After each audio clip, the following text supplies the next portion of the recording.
Policy పెడతాం, ఏమేమి చేయాలని అన్నీ చేసి మిమ్మల్ని ఆదుకుంటానని చెప్పి నేను మీకు అందరికీ తెలియజేసుకుంటూ మళ్ళీ మా ఆడబిడ్డలు కోరుతున్నా, మీ అందరూ కూడా ఒక పక్క రామ్మోహన్ నాయుడు శ్రీకాకుళం పులి టైగర్ 10 సంవత్సరాల నుంచి ఎంపీగా ఉన్నాడు.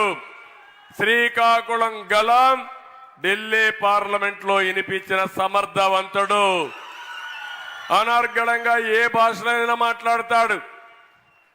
హిందీ, ఇంగ్లీష్, తెలుగు.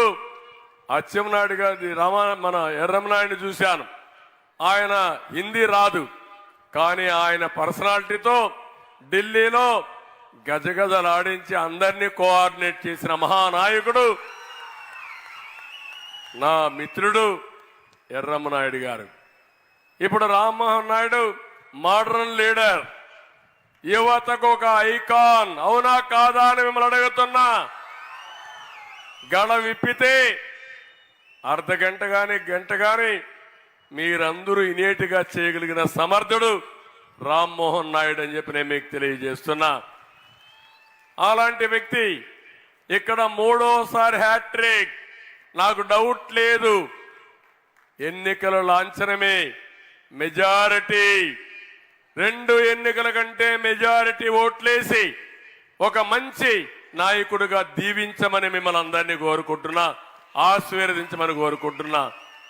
ఇంకో పక్కన గొండు శంకర్ ఒక యువకుడు, ఉత్సాహవంతుడు, చేయాలని తపనుండేవాడు, ఒక సాధారణమైన కార్యకర్త.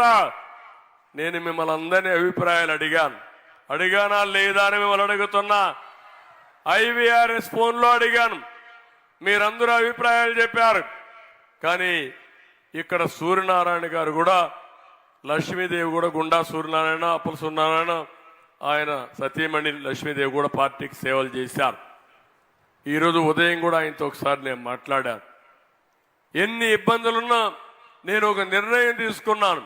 ఆ నిర్ణయం గెలిపే ధ్యేయంగా తీసుకున్న నిర్ణయం ఇది. ఎవరైతే ధర్మాన ప్రసాదరావు